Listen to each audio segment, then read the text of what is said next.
Olá, eu sou a Renata Tavares, esse é mais um episódio do Receita de Sucesso e hoje eu vou começar diferente, já emendando o episódio anterior, já com as comidas do Bressane, mas é um episódio diferente porque eu quero contar a história do Gilmar visionário, que idealizou o Terroir Pantanal, é a nossa primeira vinícola de Mato Grosso do Sul e única.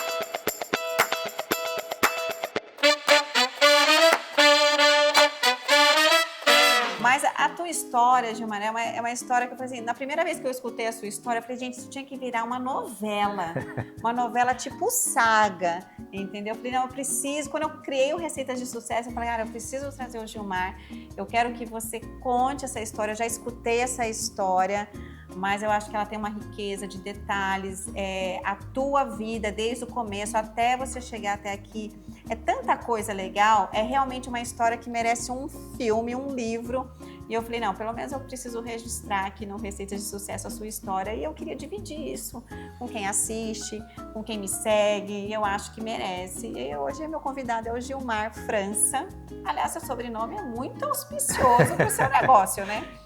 Embora não tenha nenhuma Nada relação, não.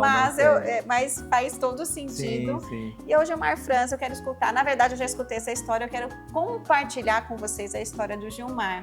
Obrigada, Gilmar, por ter vindo aqui. Obrigado, Renata. É um prazer estar aqui, poder contar um pouco da história do Terroir, compartilhar um pouco com vocês a minha trajetória até aqui.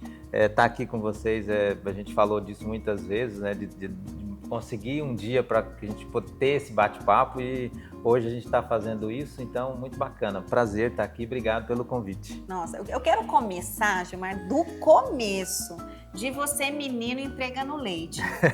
Né? Falei, gente, um menino entregando leite e hoje tem uma vinícola maravilhosa, um lugar lindíssimo, quem vai lá fica assim... É uma grata surpresa chegar, né, ali no meio da nossa serra aqui e olhar aquela vinícola e falar, parece que você foi transportado para um outro lugar. E eu queria... Como é que começa isso? Me conta um pouquinho dessa sua infância, porque eu acho que muito do que nos forma acontece na nossa infância. Eu nasci em Goiás, em Mineiros. Na verdade, eu só nasci lá porque a minha família é do interior aqui de Mato Grosso do Sul, de uma cidade chamada Alcinópolis. É uma cidade pequena, minha família ajudou a fundar essa cidade. Antes dessa cidade existir, a gente morava numa fazenda ali muito próximo, perto do Rio Jauru, é uma região conhecida, né? Fica dentro do município de Coxim. E essa cidade foi criada basicamente para atender as necessidades das pessoas que moravam na região, porque não tinha nenhum tipo de recurso ali, as crianças para estudar e precisava ir para longe, então acabou reunindo um grupo de pessoas e fundou essa cidade, e meu avô era um deles. E quando nós fomos para essa cidade, os recursos eram bem escassos, né? Você está começando algo ali naquela época, né? Faz alguns anos já, pouco mais de 5 anos. É isso? Olha, eu acredito que faz uns 45 anos que isso aconteceu. Eu tenho uma habilidade que é uma habilidade incomum de ter uma memória muito forte de tudo aquilo que eu vivi desde muito cedo. Então eu tenho uma memória, eu tenho uma recordação de quando a gente saiu da fazenda para ir para essa cidade, que foi um momento marcante. Eu acho que eu tinha 5 anos. E você lembra disso? Lembro perfeitamente de todos os detalhes. A minha mãe não se recorda e eu converso com ela às vezes e ela fala, poxa, mas eu não me lembrava desse detalhe. E eu me lembro, talvez pela forma, né, marcante que isso aconteceu, mas eu tenho essa habilidade de eu me recordo com muita clareza todos os momentos que eu passei na infância. Na maioria deles, momentos bons, né? Teve alguns não tão bons assim, mas de um modo geral, eu tenho boas lembranças e boas recordações dessa época. Eu acho que, como você disse, isso forma quem você é, né? E eu acho que todas essas situações que eu vivi me ajudaram muito a ser quem eu sou hoje. São esses pequenos ingredientes, né? Que vão fazendo a gente. Exatamente. E você falou da história de entregar leite. Na verdade, acho que foi um dos meus primeiros empregos, meu primeiro trabalho. Tinha uma tia que morava ali próximo da cidade e a gente precisava trabalhar por necessidade. Minha mãe é uma mãe solteira, né? Ela tem 2 filhos, eu e minha irmã, e ela ficou solteira um mês antes de eu nascer e nunca mais se casou, então ela teve que enfrentar isso meio que sozinha, né? Eu falo, as pessoas falam que eu sou um empreendedor arrojado, eu falo, empreendedor arrojado foi ela, né? Porque nos anos 70, criar 2 filhos sozinho, sem profissão, como ela teve que enfrentar, então talvez foi a minha primeira grande lição de empreendedorismo. E eu comecei a trabalhar realmente por necessidade, como muitas pessoas, né? Tem que começar cedo. Você tinha quantos anos, né? Tinha um pouco menos de 8 anos. 7? Eu estava um pouco antes de começar na escola, naquela época começava um pouco mais cedo, mais tarde, porque não tinha essa estrutura como tem hoje, que as crianças vão cedo para a escola, né? Então eu comecei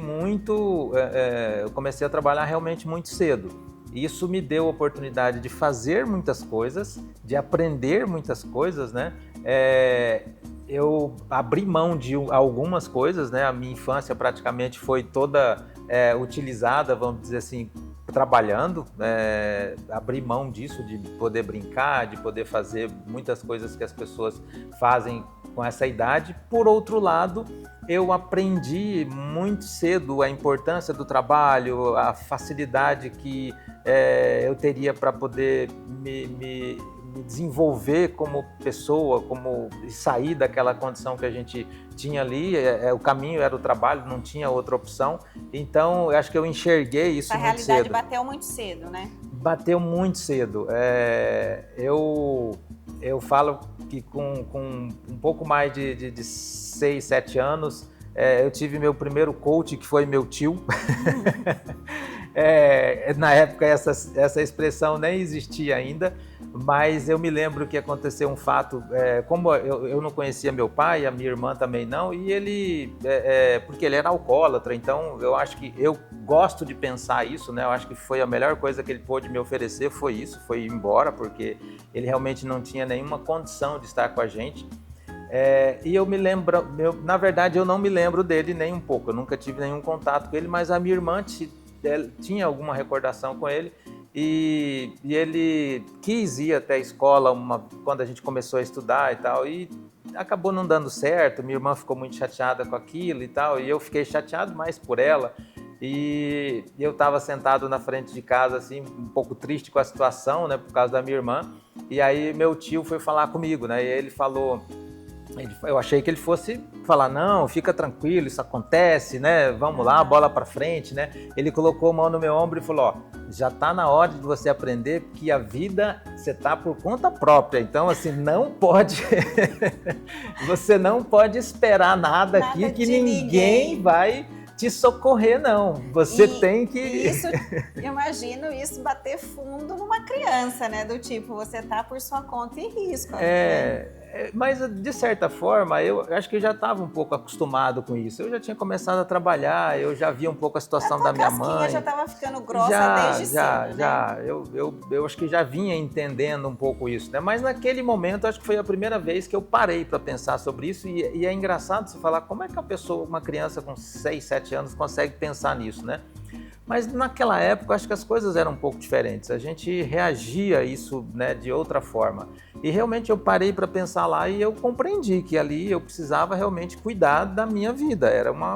E ajudar a minha mãe dentro das possibilidades que eu tinha. E eu comecei a pensar no trabalho como uma forma de crescimento, de sair daquela condição, de melhorar a vida e tal. E comecei a desenvolver isso, comecei a trabalhar em mais de um lugar, fazer mais de uma coisa, entregava leite de manhã, carpia um terreno à tarde, vendia salgado no final do dia. Quando começou a ter oportunidade de outras coisas, eu fui fazer. Trabalhei de auxiliar de borracheiro numa oficina mecânica, de auxiliar de mecânico, fui trabalhar depois de frentista num posto de gasolina e fui tentar melhorando desde muito cedo, né? Eu comecei a trabalhar isso desde muito cedo. E tem uma história muito curiosa dessa situação do entregar leite. A gente estava falando agora há pouco sobre o Albino. O Albino morava no meu condomínio e a mãe dele a gente tem uma história muito, muito curiosa, porque quando eu estava fazendo esse trabalho de entregar leite, um dia estava chovendo e esse caminho era um caminho próximo da cidade, mas onde? lá em Alcinópolis. Lá em Alcinópolis. Lá em Alcinópolis. Parou um carro com um motorista, com uma mulher dentro, e me ofereceu carona. Eu desconfiado, numa cidade que tem 30 habitantes, né? Qualquer coisa a gente fica desconfiado, Você né? conhecia os 30, né? Eu conheci os 30, que eles não eram pessoas de lá. E aí eu fiquei meio desconfiado, era muito cedo isso, eu entrei no carro, mas estava chovendo, eu falei, não, eu vou no carro. E aí a pessoa falou, você está estudando? Eu falei, não estou estudando, mas eu estou trabalhando para comprar material para estudar e tal.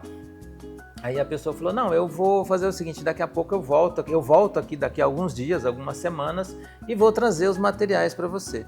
Eu falei, tudo bem. E para mim aquilo, eu falei, a pessoa nunca mais vai voltar aqui, nunca tinha visto aquela pessoa lá.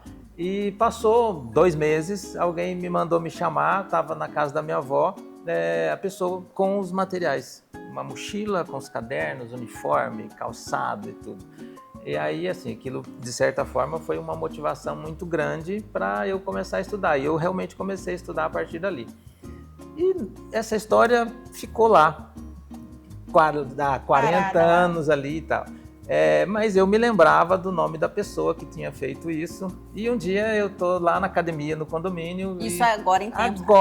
Agora. Faz 40 anos depois. 40 anos depois, um pouquinho mais, você está sendo generosa. Nós estamos na academia conversando com o Albino lá, que é um amigo, e alguém falou o sobrenome dele. E aí falou, Albino Coimbra. Eu falei, esse nome eu conheço. Eu falei, o que você é da Marilene Coimbra? Ele falou assim, sou filho. Eu falei, mentira. Aí eu contei a história para ele, ele falou, cara, não é possível. Aí ele foi, conversou com ela, contou essa história para ela, e ela não se lembrava da história, ela se lembrava um pouco da história, mas não tinha nenhuma recordação, porque nunca mais a gente se viu, né? E acho que ela não fica muito tempo aqui, passou alguns meses, a gente conseguiu se encontrar, e foi muito interessante, porque assim, eu fui lá no apartamento dela, né, e a hora que eu entrei, que abriu a porta do elevador, ela me reconheceu imediatamente. Foi um reencontro muito bacana. Você tá conservada, hein, Vilmar? 45 anos depois. Eu não sei se alguém me reconheceria.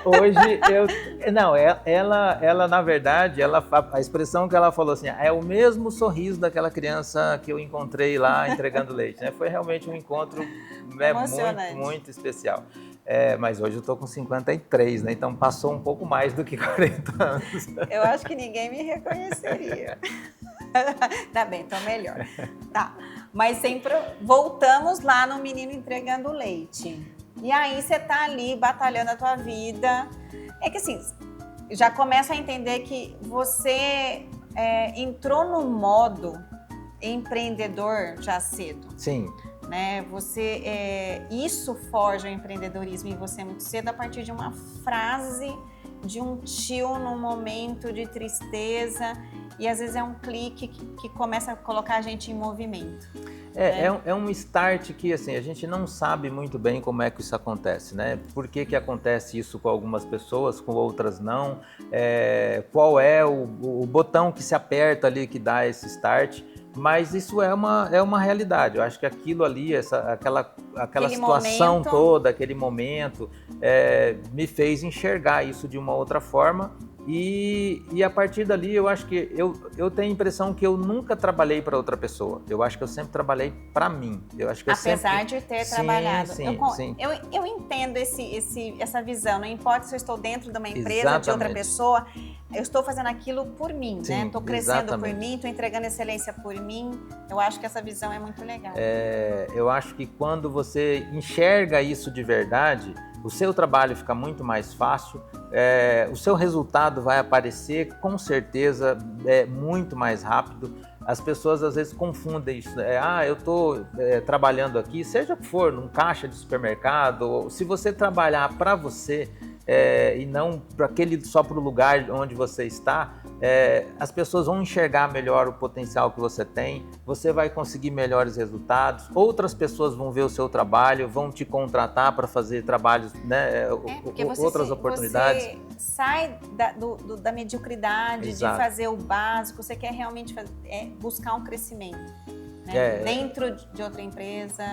Eu acho que esse start inicial ali me colocou nessa condição de realmente entender o empreendedorismo e claro, né, fui sempre buscando conhecimento. Eu morei em Alcinópolis durante muitos anos, mas saí de lá para estudar e fui para Costa Rica, que é uma cidade próxima, né? Cheguei em Costa Rica, logo em seguida comecei a trabalhar, no dia seguinte, na verdade. Você nunca parou de trabalhar desde então? Nunca. Estudando e trabalhando. Nunca fiquei um dia sem trabalhar. No ensino fundamental e estudando e trabalhando. Porque na tua cabeça você precisava ganhar a vida.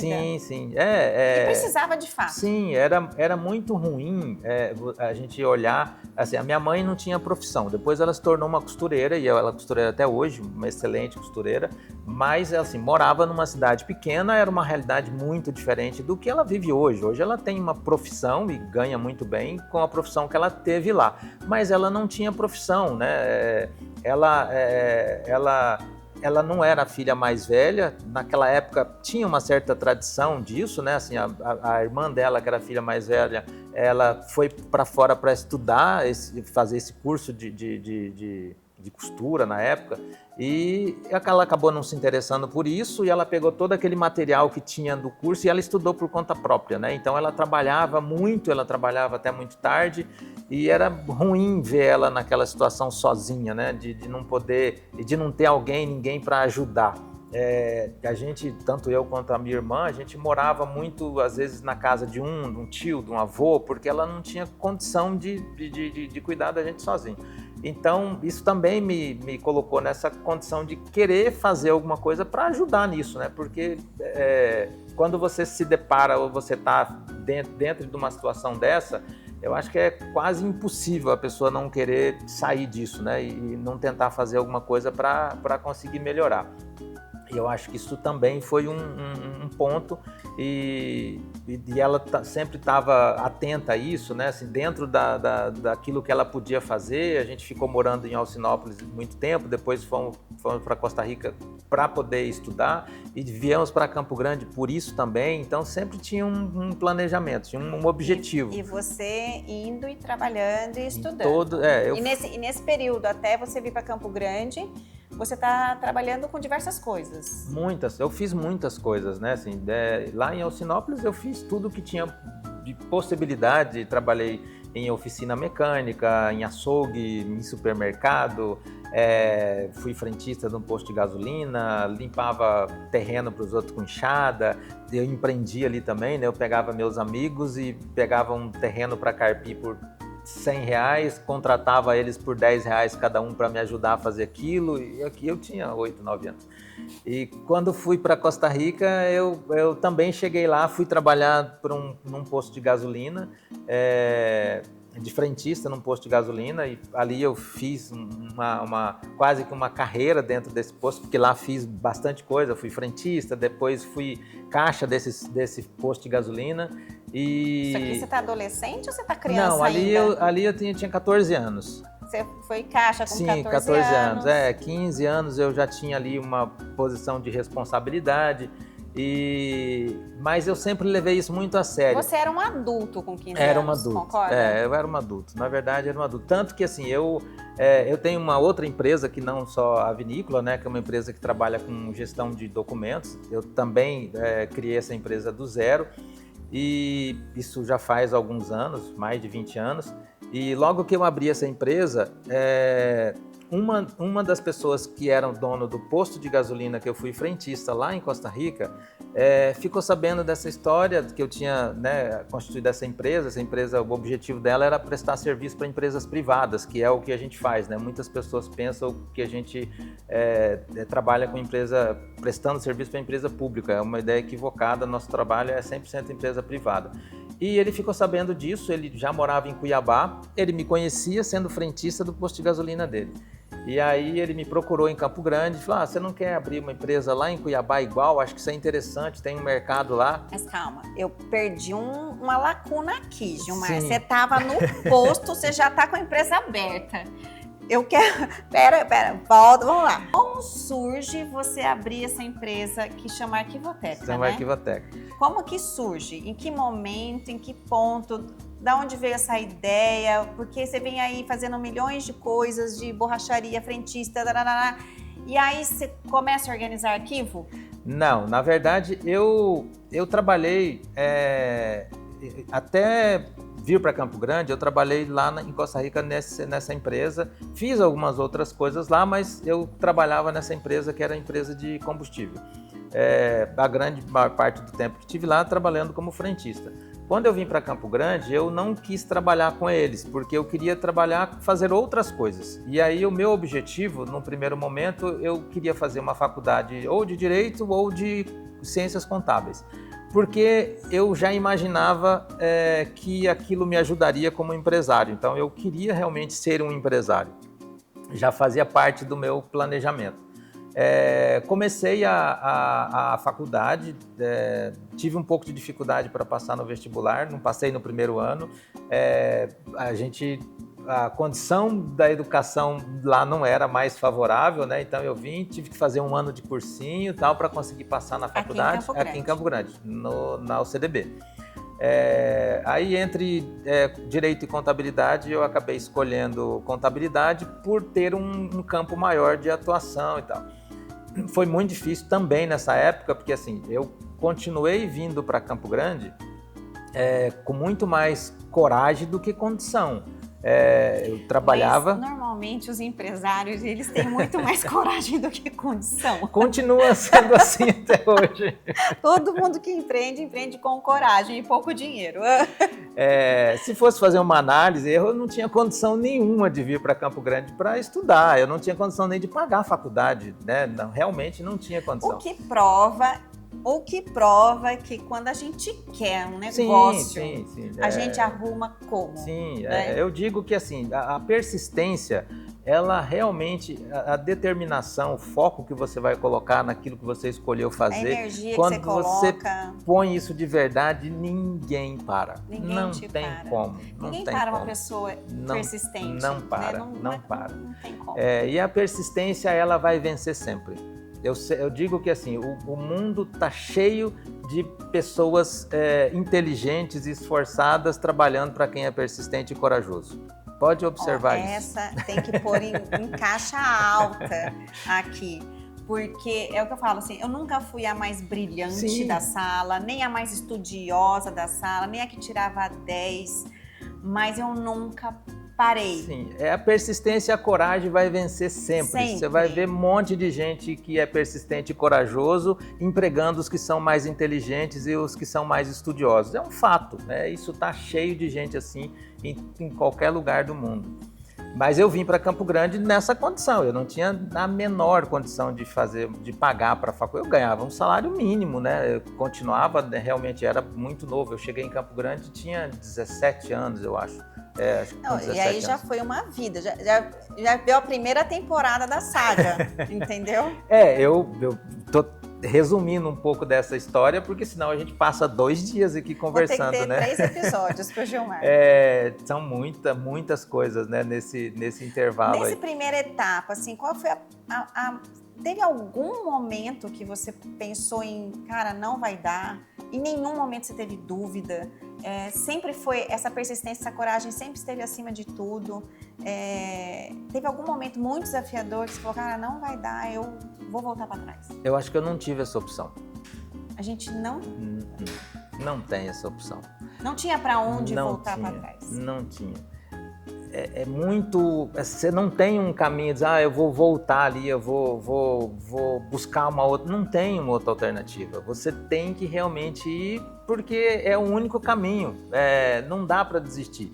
E aí eu digo que assim, durante esse período que eu era mais novo, ali 8, 7, 6 anos, Foi um período difícil, né? Porque, assim, de novo, minha mãe era uma mãe solteira, muita dificuldade, não tinha condição financeira nenhuma, alguns momentos dramáticos ali. De certa forma, aquilo me preparou um pouco para aquilo que vinha depois.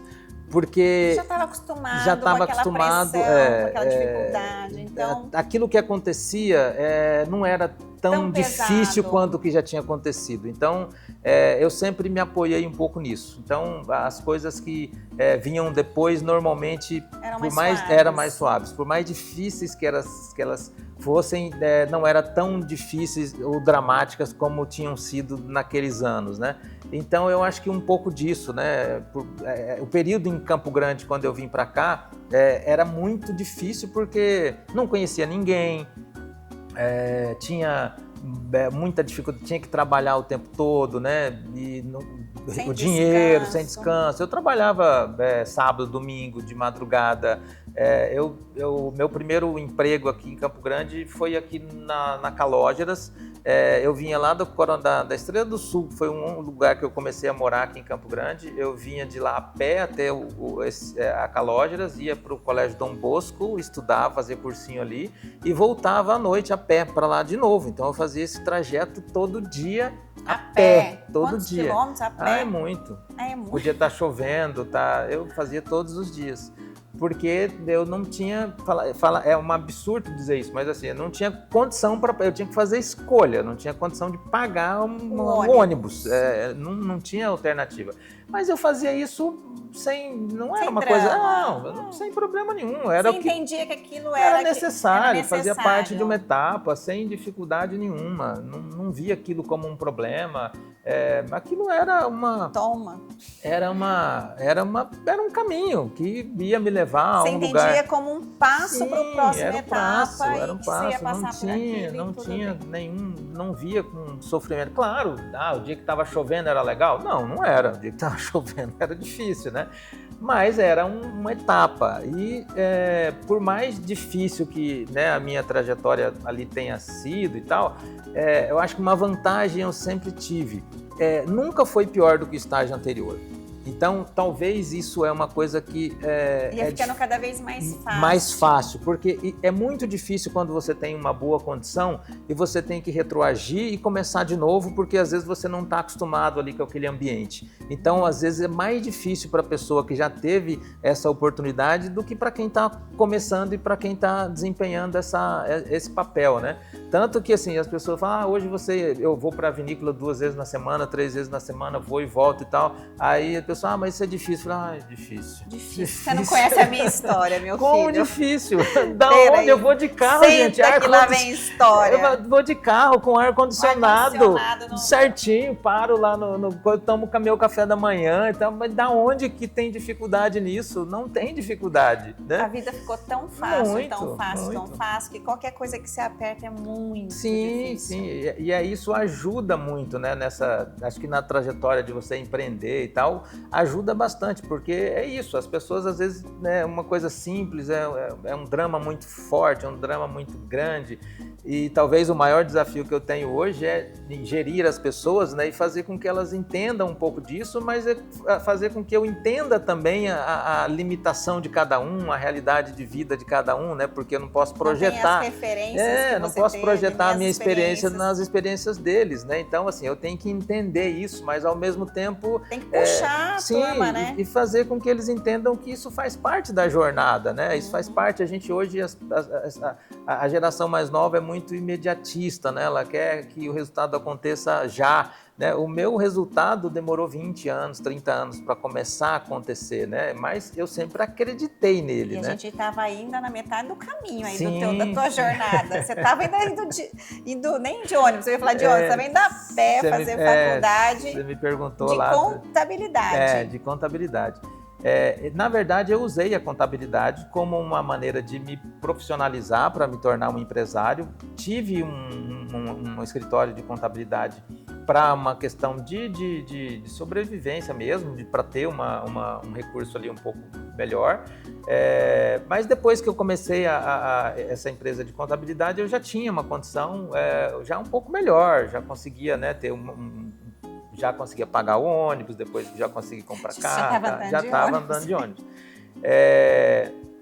E aí, mas eu sempre tinha em mente que eu ia fazer, aquilo seria realmente um passo para eu construir uma empresa, mas não tinha muita ideia do que eu ia fazer. E a Arquivoteca, ela começou baseada nessa experiência que eu tive com a contabilidade. Então eu tinha contato com as empresas, dificuldade que as pessoas tinham de gerenciar a informação, mas eu não tinha muita ideia de como resolver aquilo.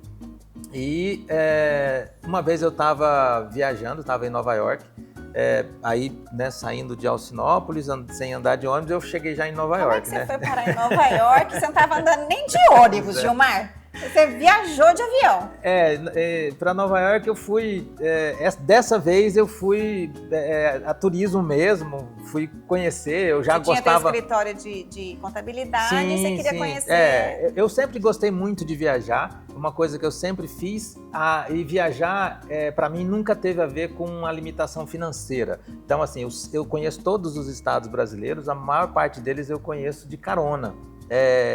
Eu, quando morava em Alcinópolis ainda, acho que eu tinha 10 anos, talvez, quase deixei minha mãe doida, porque eu fui para São Paulo de carona com um caminhão. 10 anos? Com 10 anos. Você subiu num caminhão e foi embora com 10 anos? Se o Antônio fizer isso, eu mato o Antônio, imagina, acorda, cadê o Antônio? Acorda, tá em São Paulo, pegou uma carona com um caminhoneiro. Com um caminhão que vende muda, sabe esse caminhão que vende Como muda? Você faz isso, Gilmar, com a pra sua conhecer mãe? A cidade. Mas você subia, não, você pega, sobe num caminhão e aí, como que você avisou a sua mãe? Você não, mas eu falei para ela, eu tô indo para São Paulo e vou conhecer a cidade, vou pegar a carona. E sua mãe falou, pode ir? Não exatamente dessa maneira. Não com essa facilidade.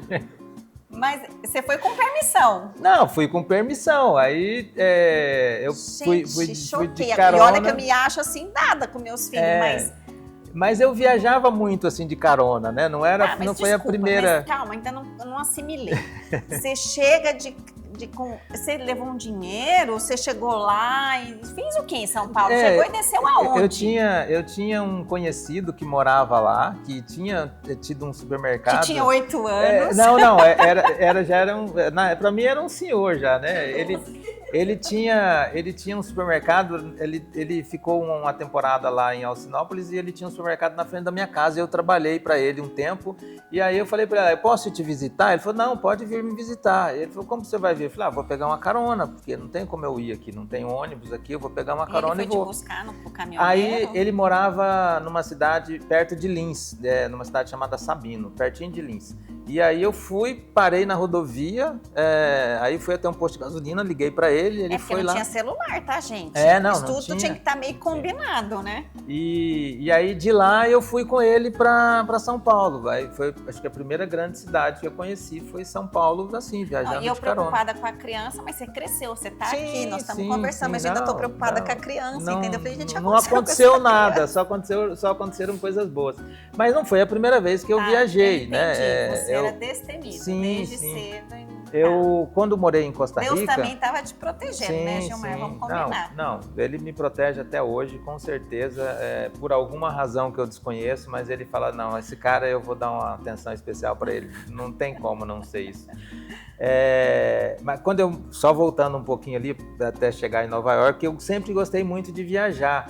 Quando eu trabalhei em Costa Rica, essa empresa de combustível tinha um posto num município, num distrito lá que era Chapadão do Baús, que esse posto era para atender as agropecuárias e as transportadoras. Nos finais de semana, eu ia para lá trabalhar. Eu trabalhava de segunda a sexta, sábado até o meio-dia em Costa Rica e sábado durante o dia e domingo a gente varava a noite trabalhando lá. E esses caminhões, eles carregavam soja e ia para o Porto de Santos descarregar. E aí, quando eu tinha uma folga num final de semana, eu pegava carona com o motorista e ia para Santos só para andar e conhecer como é que era e voltar. Pegava criança, e voltava. E conheci muitos lugares assim, viajando de carona, mas não fui para Nova York de carona. Tá. Tive que pagar a passagem. Tá, saiu cara Nova York. Saiu Mas cara. aqui você se organizou e foi passear em Sim, Nova York. claro, eu já tinha viajado para outros lugares e tal, né? Já tinha Você viajado já estava em pro outra Brasil. fase. Sim, você já era tinha sim, escritório, já era você já tinha seu dinheiro, já era um outro momento, né? Como é que se consegue isso? Eu trabalhava muito, então assim, eu não tinha praticamente vida social, não tinha muita coisa para onde gastar o dinheiro. Então eu trabalhava e comecei a juntar o dinheiro, organizar isso. E acho que onde eu gastava o dinheiro era viajando para conhecer coisas, para conhecer lugares, culturas diferentes, enfim. E a história da Arquivoteca começou lá. Eu ainda trabalhava com contabilidade e aí eu parei. A gente estava com um grupo de amigos, eles entraram num fast food, tipo McDonald's, assim, e eu falei, eu não vou entrar, eu vou ficar aqui para olhar o movimento, né? E nesse momento para um caminhão, e nesse caminhão tinha uma identificação dele que era recall, gestão de documentos. E aí eu falei, nunca ouvi falar disso. E aí parou o caminhão, daí veio o funcionário ali, aí eu fui perguntar para ele, o que é isso? Ele, é uma empresa que trabalha organizando documentos para essas grandes companhias, não sei o que e tal. Eu falei, mas qual é o tamanho dessa empresa? A gente tem 200 escritórios no mundo. Eu falei, nossa, eu nunca ouvi falar disso. E comecei dali, falei, eu vou fazer isso aqui. Isso aqui era realmente o que eu queria fazer. Voltei para o Brasil, né, quando terminou as férias, comecei a fazer uma pesquisa e realmente não existia esse tipo de atividade aqui. E aí eu comecei a atividade da Arquivoteca fazendo isso. Comecei do nada também, não tinha dinheiro nem para pagar a conta de luz no final do mês. Foi um desafio enorme, que aí eu falo da questão da persistência, né? E aí entra sorte, entra conhecimento, entra quando você consegue convergir todas essas situações, acho que o resultado é muito interessante. Então, a Arquivoteca é a primeira empresa no Brasil disso? É uma das primeiras empresas que foram criadas no Brasil para isso. Logo em seguida surgiram outras, mas nós somos praticamente os primeiros a falar disso aqui no Brasil.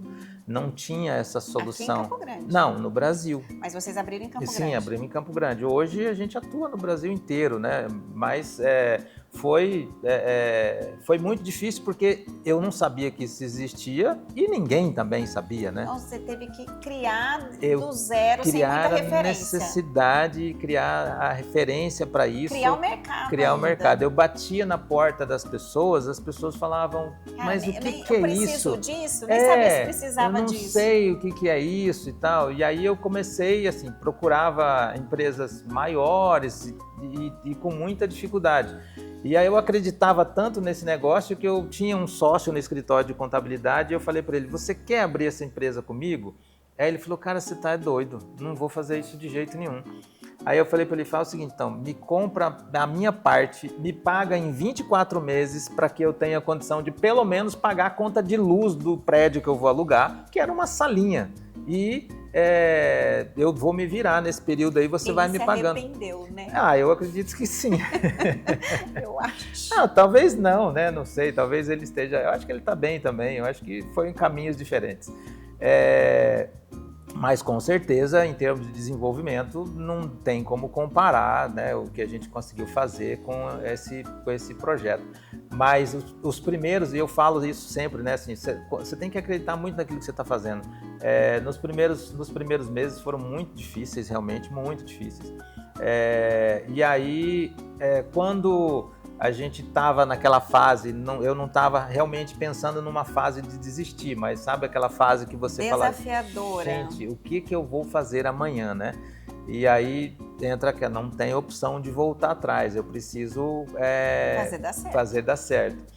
E aí, naquele momento, a gente teve, acho que um dos nossos primeiros clientes que acreditou realmente no que a gente estava fazendo foi a Unimed Campo Grande, que é o nosso cliente até hoje.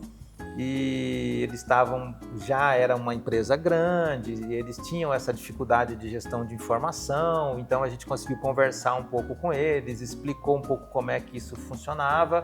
E eles tinham uma dificuldade muito grande de gerenciar os contratos dos cooperados, aquela coisa toda, e a gente apresentou para eles uma solução para fazer isso, e eles acreditaram no potencial, porque era a única coisa que a gente tinha, e a gente começou a fazer um trabalho muito pequeno ali, e a empresa começou a conseguir pagar a conta de luz.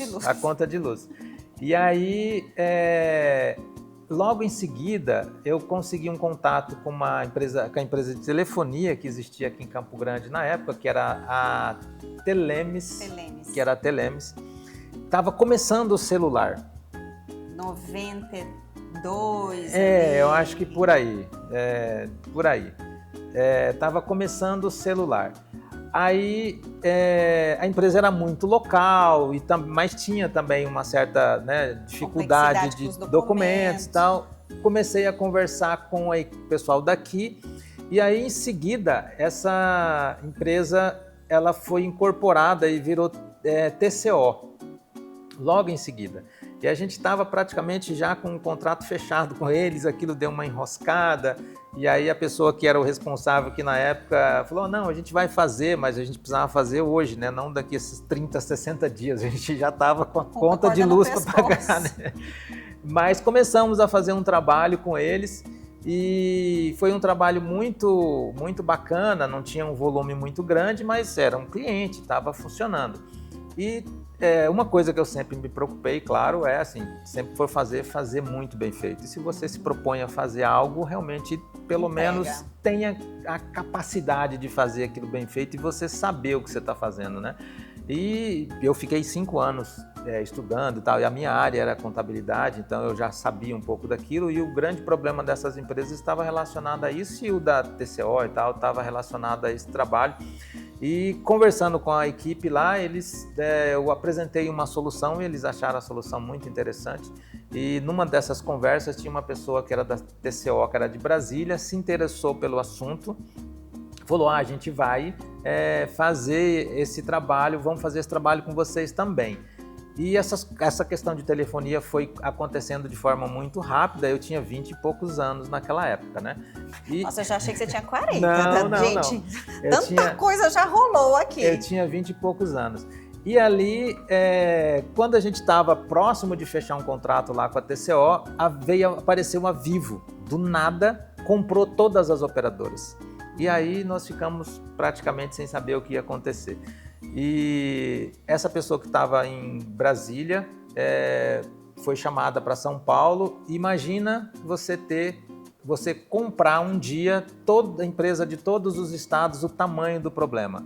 Cada um com o seu sistema, cada um com seu política de trabalho. Muita dificuldade. Como é que integra Ninguém tudo sabia isso? o que fazer. Esse cara que estava em Brasília falou, eu conheci um cara lá em Mato Grosso do Sul e tal, que tinha uma empresa que pode, de repente, dar um caminho para nós. E me chamaram... Era você. Era eu, essa pessoa. Me chamaram em São Paulo, tinha, sei lá, um auditório com quase 50 pessoas, e cada um de um estado, porque estava representando as empresas, e eu tinha lá 30 minutos para falar.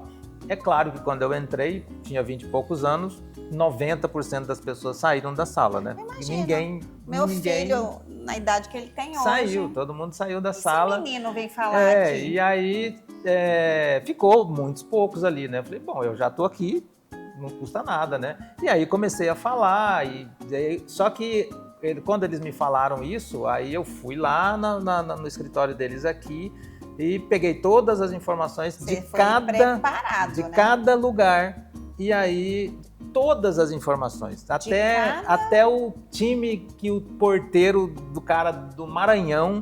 Você pegou a informação de cada regional, negócio, de todas, tudo. Fiquei uma semana sem dormir.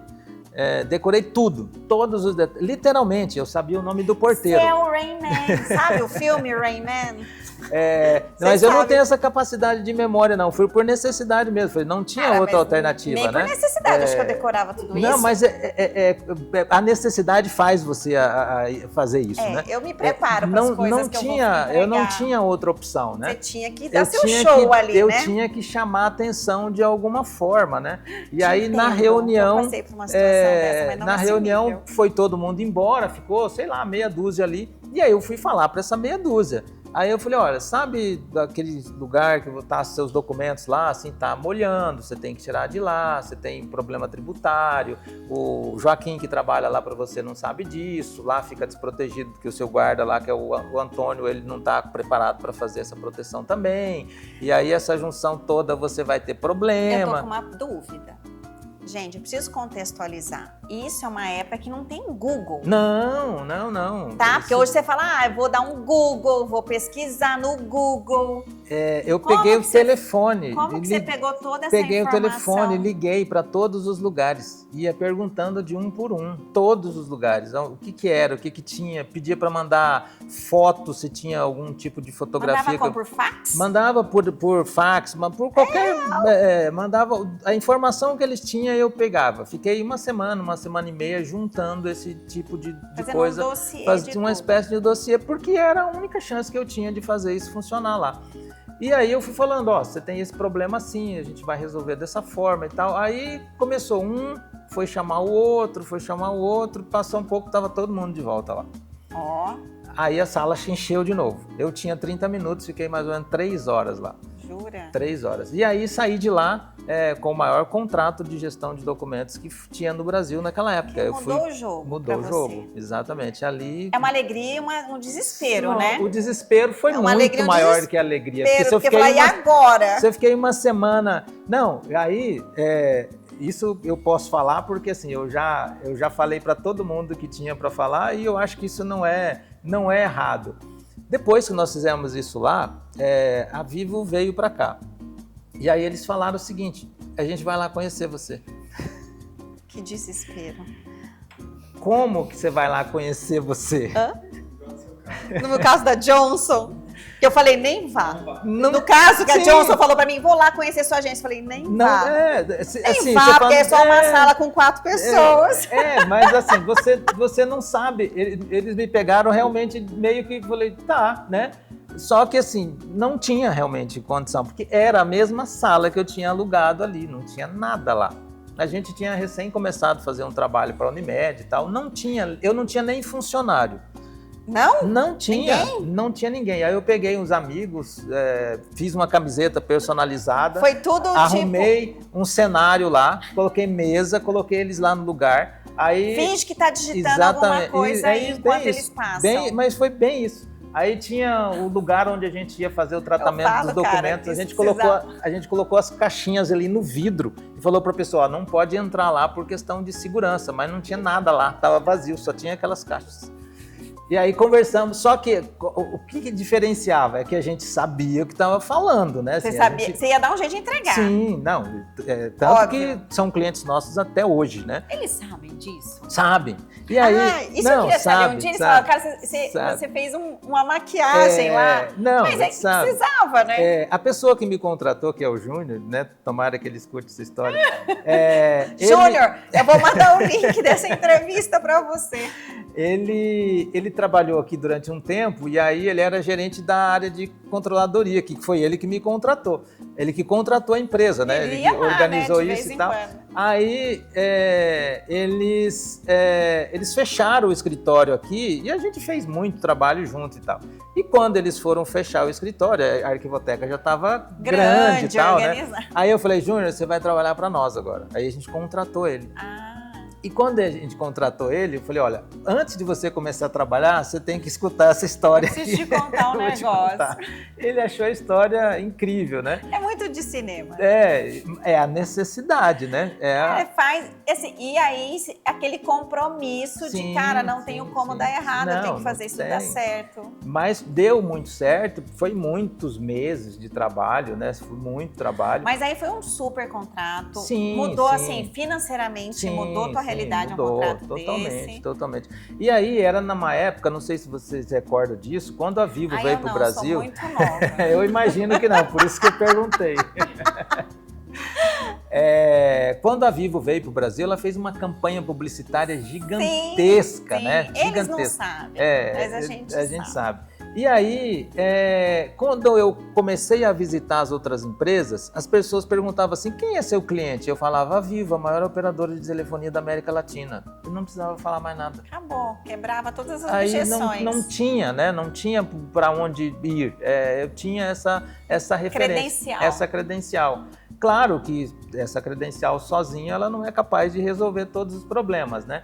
E logo em seguida veio a construção do gasoduto Bolívia-Brasil, também veio uma empresa que era a TBG, que veio construir isso aqui, e numa situação um pouco parecida com essa, eles também nos contratou para fazer toda a parte de gestão da documentação do gasoduto inteiro, que era... Passava por muitos lugares, aí tem que ter contrato em vários lugares, e tal. Contrato internacional. Muita coisa. Também foram semanas e meses trabalhando. Sim. Hoje nós gerenciamos em torno de 1 bilhão de documentos físicos. Ainda? Sim. Porque a lei... 1 bilhão de documentos. Consegue. Quantos funcionários você tem hoje? Em torno de 100 funcionários. Mas assim, a tecnologia ajuda muito, porque assim, a gente não acessa tanto. A gente tem 2 data centers que a gente usa da Amazon, um nos Estados Unidos e um no Canadá. Então assim, mudou bastante a maneira de você gerenciar isso, né? Então a gente mantém esses arquivos guardados fisicamente por uma questão de segurança por questão legal, né? Muitos deles não podem ser descartados por uma questão legal, por mais que o mundo tenha avançado, a convergência digital e tudo mais, ainda há uma exigência realmente de ter essa situação. Se fosse tudo digital, para a gente hoje seria muito melhor, porque o custo operacional de fazer isso é muito menor. Então, assim, tem que manter uma estrutura. A gente tem uma área de processamento de documentos no Mato Grosso, que fica em Cuiabá, e outra aqui em Campo Grande. Então, só manter essa estrutura é complicado. Caro. É muito mais barato eu manter essa estrutura no Canadá e nos Estados Unidos na estrutura da Amazon do que essa estrutura aqui. Mas ainda é necessário fazer isso, né? É uma questão ainda legal e tal. E aí você pegou o contrato também do gasoduto? Sim, aí o contrato do gasoduto, aí a gente começou, né? Usinas começaram a surgir aqui, a gente começou a fazer trabalho para essas usinas, né? Hoje a gente tem mais de 300 clientes, acho que as maiores empresas brasileiras do agronegócio que estão listadas na Forbes são clientes nossos, os maiores produtores de soja, os maiores produtores de milho, os maiores produtores de álcool, as maiores cooperativas de crédito, de saúde, de empresas de telefonia, de energia, pequenos escritórios também, mas assim, o grande volume dos nossos clientes realmente são as empresas privadas do agronegócio e desse segmento que está ligado indiretamente ao agronegócio, que é o que movimenta a maior parte dos nossos clientes, instituição financeira e tal. Depois a empresa tem mais de 20 anos, né? Depois do 10º ano começa a ficar um pouco mais fácil, né? Gente, escutem, depois do 10º ano vai ficando mais fácil, tá? Até o 10º ano. Não no primeiro, não no segundo. Não, então, se você quando você para, você tem muito chão ainda pela frente. Vocês entendem o tamanho É impressionante. A gente não chegou na vinícola. Então, vamos fazer o seguinte, Gilmar. Vamos abrir esse negócio? Vai me contando, o que você acha? Dá pra gente ir abrindo e contando a história da vinícola? Claro, com certeza. Porque até aqui, você já entendeu a saga das temporadas da vida do Gilmar? E aí você já tinha chegado nesse local do tipo, as coisas estão andando, a Arquivoteca conseguiu quebrar aquela barreira, né? Que aquele... Acho que todo empreendimento, ele chega numa parte que você não pode desistir, porque é aquele momento de quebrar um obstáculo que realmente começa a te colocar para frente. Sim. Então, acho que muito empreendedor para antes. Sim. Porque é tudo muito difícil, muito Você difícil, tem muito muitos difícil. desafios. Você está na arrebentação ainda. E eu entendo isso quando você fala. Eu sempre me coloquei nessa situação de que eu não posso voltar para trás. Uhum. Tanto que, quando eu falo, quando eu larguei o ateliê, é uma forma de me colocar na necessidade de fazer dar certo o outro negócio, porque senão, enquanto você está com outra coisa rolando, você fica um pouco mais confortável, parece, né? E assim, eu não tive a infância dura que você teve. Eu tive uma infância extremamente privilegiada, não posso reclamar disso. Mas é engraçado, porque eu não sei se meu avô teve essa vida muito difícil, porque meu avô foi engraxate. Uhum. E ele foi uma das maiores fortunas do Brasil na década de 70. Então, ele tem essa vivência dessa infância dura e conquistada. E isso, de certa forma, é cultural na minha família. Sim. Então, eu acredito... pra você ter uma ideia, apesar de eu nunca ter passado em grandes dificuldades, eu sempre tive dentro de mim do tipo, nossa, quase aquela coisa, meu Deus, eu acho que se eu não conseguir, eu vou passar fome. Eu nunca passei fome na vida, mas eu sempre tive essa essência da necessidade, Sim. que talvez seja cultural da minha família, porque veio dessa construção também. Sim. Então, eu entendo isso, de que parecia que eu faço como se minha vida dependesse daquilo. Se eu for parar para pensar friamente, não, ninguém vai morrer, não vou passar fome, tá tudo bem. Mas eu sempre faço como que se eu não der certo, eu vou passar dificuldade. Né? Então, acho que isso é uma mentalidade que impulsiona sim. E não faz você desistir.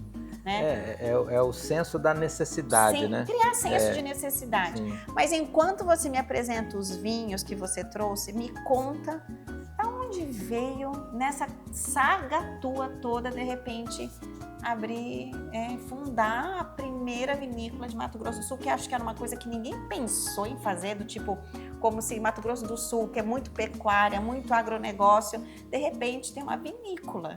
E que fala assim, não, mas será que aqui dá certo vinho? Dá para fazer vinho em Mato Grosso do Sul? Me conta isso. Eu acho que eu bebi vinho demais nesse dia. Ah, Começou por aí. Aquelas histórias de bêbado, mentira. Vou abrir uma vinícola. Mas no dia seguinte dá tempo de repensar. Dura que não parei, né? Na verdade, assim, nessa ideia de viagem que eu sempre gostei, o vinho entrou da minha vida, eu acho que quase que naturalmente. Acho que todo mundo que começou, que toma vinho, começou tomando vinho de mesa e foi aprendendo e tal, e eu fui gostando disso. Como eu sempre gostei muito de viajar e gosto muito de viajar até hoje, sempre que eu estou viajando, se eu não visito uma vinícola, eu estou experimentando um vinho ali diferente. E uma coisa que sempre eu gostei da ideia de vinificação ali, sempre tive algum contato nas minhas viagens, mas aquele contato que o turista tem, né, de ir lá e fazer essa visita. Teve uma temporada que eu fui para Toscana, aluguei uma casa numa região rural, uma região bem pequenininha, afastado ali, perto de San Gimignano, perto de uma cidade chamada Barberino Valdesa, região de Chianti. A minha ideia era fazer turismo, não tinha nenhuma pretensão maior do que essa, era conhecer vinícolas ali. Meus filhos pequenos ainda, eu estava com eles, e ali eu tive talvez a primeira oportunidade de romper a barreira do conhecimento do vinho, além do conhecimento turístico que a gente tem quando vai visitar uma vinícola. Como são muitas vinícolas pequenas, pequenas propriedades, pequenas famílias, eu acho que a primeira coisa que aconteceu comigo ali, eu acho que quando eu tive o contato com as oliveiras, com o parreiral, com o modo que as pessoas faziam aquilo, eu acho que aquilo me remeteu à minha infância. Eu acho que, assim, por mais que tenha sido uma infância difícil, mas não foi uma infância ruim. Eu não tenho recordações ruins da infância. Claro, passei por muitos momentos difíceis, mas não foi uma infância ruim. Não teve muita coisa bacana, né? A gente produzia o nosso próprio açúcar lá, a gente fazia rapadura e tal, produzia as coisas. E ali, eu acho que a primeira coisa que aconteceu foi isso. Eu acho que eu tive uma certa conexão com a minha infância, vendo as pessoas produzirem aquilo. Claro que a gente não produzia vinho nem uva lá, mas a maneira, as pessoas que produzem o vinho naquela região, que são pequenas vinícolas, eles fazem aquilo com uma paixão muito grande. E eles não fazem aquilo por dinheiro, eles fazem aquilo só pelo prazer de compartilhar algo espetacular que você está fazendo. E eu não sou uma pessoa dinheirista, nunca fui. Nunca fiz nada do que eu fiz na minha vida por dinheiro. No primeiro momento fiz pela sobrevivência mesmo, mas depois eu não sou dinheirista. Graças a Deus nunca fui dinheirista. E aquilo me chamou muita atenção, a maneira com que eles se entregavam a esse processo de criar algo um vinho extraordinário, se empenhar muito com aquilo, a maneira com que eles contavam aquela história, né? Aquilo me encantou muito. E nesse processo de visitar essas vinícolas, né? De conhecer a produção, o manejo artesanal, a maneira com que eles se dedicavam nesse projeto, eu me apaixonei muito pela ideia. E olhando aquilo ali, eu falei... Eu consigo. Eu quero fazer isso. Não, eu nem pensei nisso ainda. Eu falei, eu quero fazer isso, né? Não sei como Não também. sei como, mas isso aqui acho que é uma coisa que eu gostaria de fazer. E ali, eu acho que eu já estava pensando mais em algo assim, se eu puder pensar em algo para fazer aqui, onde o dinheiro não é o principal objetivo, que eu não tenha que me preocupar com isso, né? Assim, de começar como eu comecei a Arquivoteca, eu acho que é uma ideia... Precisava ganhar dinheiro com aquilo. Exato, Você queria não no primeiro momento, assim, né? Era uma realização, né? E aí eu falei, eu quero fazer, acho que eu vou fazer isso. Aí fiquei ali mais algumas semanas visitando vinícolas e conhecendo esses projetos e realmente voltei muito contaminado com essa ideia. Quanto tempo você ficou nessa viagem? Fiquei bastante tempo. Era uma viagem longa de final de ano, né? Acho que uma viagem que a gente ficou mais de mês nessa viagem, visitando essas vinícolas lá. A gente estava numa casa alugada ali, então dava para visitar muita coisa, de carro, andar ali. Conversar com as pessoas, que era importante, porque aí você consegue realmente ter um contato próximo, né, com a história. Aprofundar um pouco mais, né? E naquele momento eu falei, isso aqui é uma coisa que eu gostaria realmente de fazer. Aí seria mais para uma realização pessoal. Uma realização sua. pessoal, eu não pensei no primeiro momento numa ideia financeira para fazer um empreendimento lucrativo, não foi o motivador do projeto, né? Também não foi um projeto que eu pensei aleatoriamente, do nada, acordei um dia e falei, vou fazer uma vinícola. Esse processo todo demorou 10 anos, do dia que eu comecei a pensar disso. Dessa viagem, até o dia de começar a vinícola, demorou 10 anos. Nada seu há menos de 10 anos. Tudo porque 10 anos. São coisas desafiadoras, né? Porque as coisas não acontecem do dia para a noite mesmo, como todo mundo imagina que de repente surge uma vinícola. E uma coisa muito curiosa, que assim, eu também não me esforcei tanto para que acontecesse dessa forma, mas eu tive alguns cuidados e aí aconteceu. Absolutamente ninguém sabia disso, do projeto da vinícola. Ninguém, nem meus filhos. Você conseguia ficar quieto. Eu viajava para fazer o projeto, eu estudava, eu pesquisava, eu conversava, eu fiz tudo isso em 10 anos. Viajei para muitos lugares do mundo para estudar sobre viticultura. Você precisa ser estudado, Gilmar, porque eu não ia conseguir ficar 10 anos quieta, gente. Por que eu fiz isso? Porque é uma coisa muito complexa, o processo de uma vinícola, né? E se eu contasse isso para as pessoas talvez pudessem projetar no meu projeto as frustrações que ela tem de ideias, e aí eu acabar me deixar ser levado por isso, pelo desafio ali. E eu achei melhor não fazer isso, né? E eu acho que o risco do meu erro, que quem ia pagar por ele sou eu mesmo, né? Então o risco do meu erro era só meu. E ali eu fiquei estudando, e aí passando 10 anos estudando sobre isso, eu já tinha um pequeno embasamento, né? Uma pequena base para realmente começar um projeto que tivesse uma chance de sucesso, né? Mas no primeiro momento eu imaginei que quando eu voltasse para o Brasil e terminasse a jornada de férias lá, as coisas iam voltar e eu ia acabar esquecendo isso. Mas não, esse negócio ficou na minha cabeça e eu fui escrevendo, aí comecei a pesquisar, aprofundar a pesquisa, conversar com as pessoas, viajar fui conhecer vinícolas. Você começou a fazer uma coisa mais intencional das suas viagens, estudar vinícolas, sim, e aí você passou 10 anos estudando. Aí eu visitava a vinícola no deserto do Atacama, na França, né, na Europa, em outros lugares, na Itália de novo, Portugal, enfim, fui para muitos lugares, olhando... Que metodologia, né? Olhando o que se produzia no mundo, porque assim, a nossa realidade aqui é uma realidade difícil. Mas você sempre quis produzir em Mato Grosso do Sul? Em Mato Grosso do Sul. Você nunca pensou em fazer isso em outro lugar? Não. Eu já conhecia aquela região e ali eu já imaginava que aquela região pudesse ser uma alternativa Para quem boa. não conhece, que está escutando a gente, essa região aqui em Mato Grosso do Sul é A região da Estrada Parque de Piraputanga, no distrito de Camisão, na Serra de Maracaju. tem serra. Sim, é uma região belíssima, é uma região belíssima. Lindo. É um lugar realmente muito diferente. Já pode ir colocando umas imagens aqui, ó, para o pessoal visualizar. E é importante lindo, fazer né? isso, porque assim, por É um incrível vale, que né? pareça, a maioria das pessoas não tem a menor noção do que é esse lugar. E nós estamos a uma hora e meia de Campo Grande. E a maioria das pessoas não faz ideia do que é esse lugar, da beleza que tem lá. É linda. Né? E eu já vislumbrava ali como uma alternativa, mas nós tínhamos um desafio muito grande, que é a questão do clima nosso. Era um clima quente, embora as pessoas associam muito a ideia de que a uva só se desenvolve em clima frio, mas é uma ideia errada. Em muitas regiões no mundo de clima quente que produz vinhos extraordinários, mas a gente tinha um problema um pouco mais importante do que o clima, que era a chuva, porque no mundo inteiro se produz no verão, nosso verão. O nosso verão aqui, além de ser muito quente, chove muito, todo dia. Estava chovendo agora há pouco, né?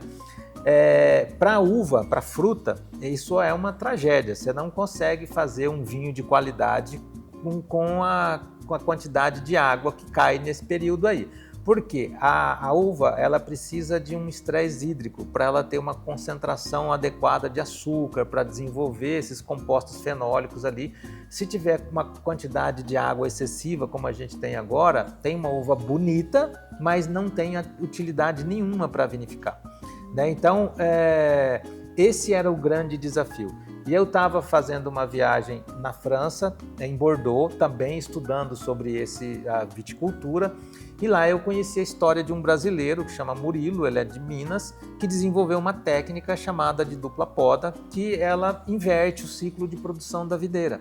Quando eu escutei isso lá na França, porque lá ele foi fazer doutorado lá, e o doutorado dele era em cima disso, e aí, de lá, eu já entrei em contato com ele para saber sobre isso, e aí, imediatamente, eu já comecei a estudar esse processo, e aí eu falei, não, é isso. Porque esse processo de dupla poda, que inverte o ciclo de produção, leva ela a produzir no inverno. O nosso inverno aqui é seco, a gente tem uma amplitude térmica muito... a gente tem lá dias bastante quentes e noites muito frias. Aí tem uma amplitude térmica, que é o que a videira, que a uva precisa. Aí fica perfeito. Aí fica perfeito.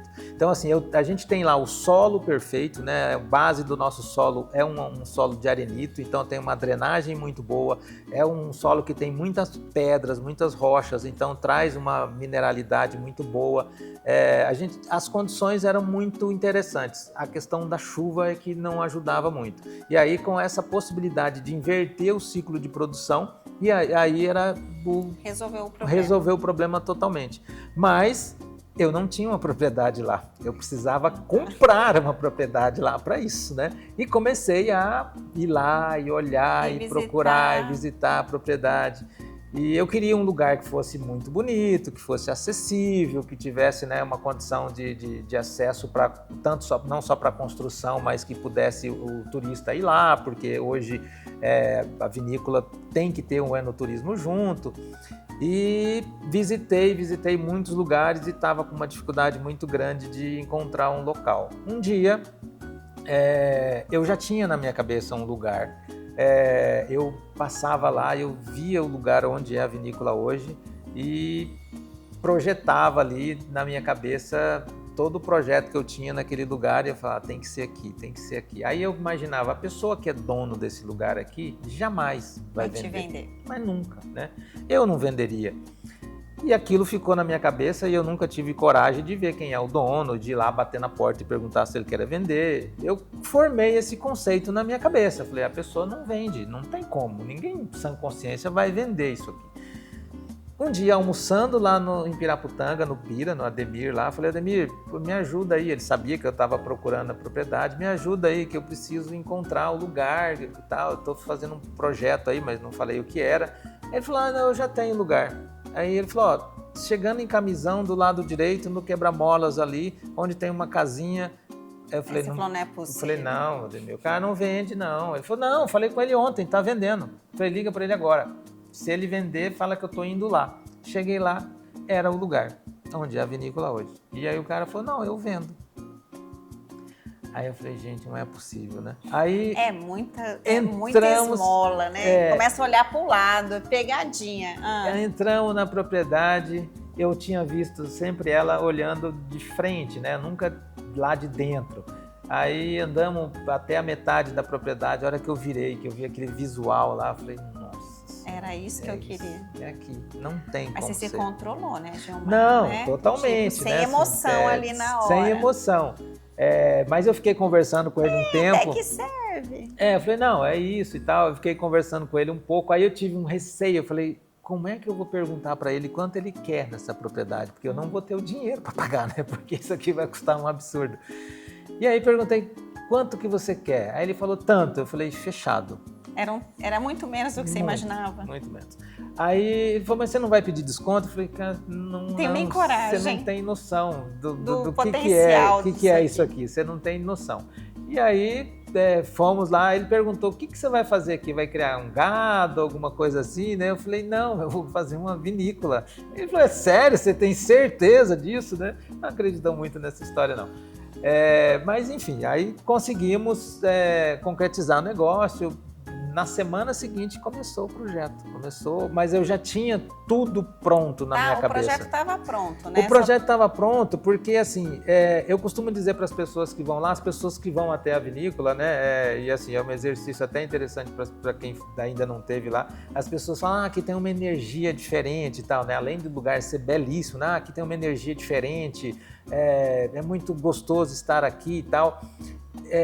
Eu falo que assim, para as pessoas que, né, me perguntam e eu tenho a oportunidade de falar, ali é o conjunto da minha história, o resumo da minha vida estampada num local.